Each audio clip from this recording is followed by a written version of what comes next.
So she's like just very beefy. And it was a 3-hour session, and bless David Wall, the director, because he was like, do you need tea? Do you need a break? You know, we'll save all the screaming for the end. Because all she does is scream. She just opens her mouth and chaos comes out.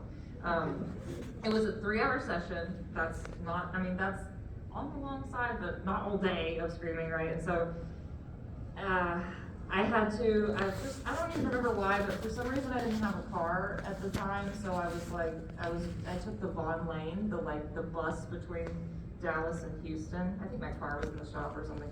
And I got on the Vaughn Lane after recording Nalco, and my voice was just like shredded to pieces.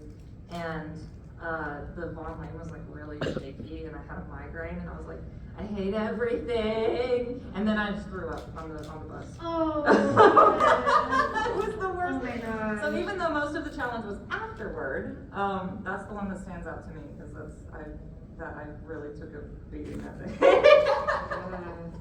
Similar experience, minus the vomiting. I almost threw up. But the female psycho in Borderlands 3. Oh yeah. Hardest thing I've ever had to do, just because it is constant screaming. Out of 10, it's just everything is like blood curdling. And Joel McDonald was the director for it. Very wonderful, took very good care of me. Because of the intensity and because we were doing hundreds of lines a session, we would only record for like 1 to 2 hours max. Which is great because I literally was like, I'm gonna lose my voice. But very rewarding, but like literally I would scream myself into a migraine, like every time. I'm just like, oh, I'm already prone to migraines, so that doesn't help. But it was so much fun though, because she's crazy and it's just all these nonsensical words, but it's hard playing a nonsensical psychotic character because it has to mean something to them coming out. So I'm like, this is all gibberish, but it means something to me in the moment. But I could not tell you one single line. I do not remember one single line because what I was thinking was different than what's coming out of my mouth. Yeah. But we only did one take of each line because it was just so much. And then we would save all the deaths for at the end of the session, and then I'd recover over the weekend. And for anybody who isn't familiar, this includes like death by electrocution, which is one of the most vocally taxing things to do because it's literally like 30 seconds to a minute straight of just like screaming in agony. And thankfully, I love doing vocally taxing work. It's very rewarding for me. Little quick story, when I was a child, I'd go into the backyard and throw up my Barbie in the air and do blood-curdling screams as she plummeted down. Little did you know, so which I think that's why I can scream and I really enjoy doing it. My neighbors hated me, I'm sure. But I was just over and over again. And I was like, what are you doing? I'm just like, she's falling, you know? Not scream if you're falling to your death. Right, so I love doing it, but it was rough. And so I would be like, I'm not doing anything else. Chugging tea, chugging the Chinese cough syrup, just chugging it. I really just brought my own jar with me in session. I would just swig it between takes because I'm just like, I need to do this. Yeah, Gearbox, the studio that does Borderlands and Teeny Tina's Wonderlands, and that whole franchise.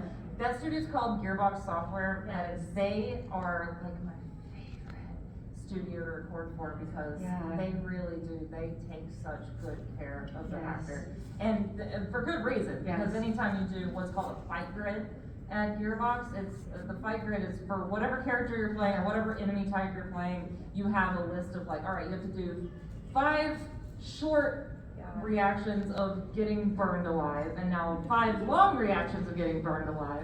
And then we're gonna do the same thing for freezing to death, the same thing for dying with poison. Waterboarding, it's just the really things. Because people don't realize you have to cover. Somebody has to do the voice for every possible thing that could happen to a character in a game. So those are really fun. I always feel like a badass when I come out of there. I'm like, because I love Gearbox so much. Yeah, same. They take very good care. Also, clench your butt. If you're doing screaming, you need to clench, because I'm not even joking. You need to clench your butt for support.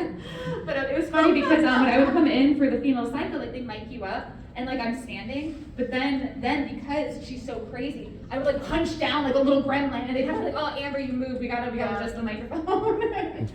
You get so yeah. I just had this weird little gremlin stance. It was I was feral. That's a great question.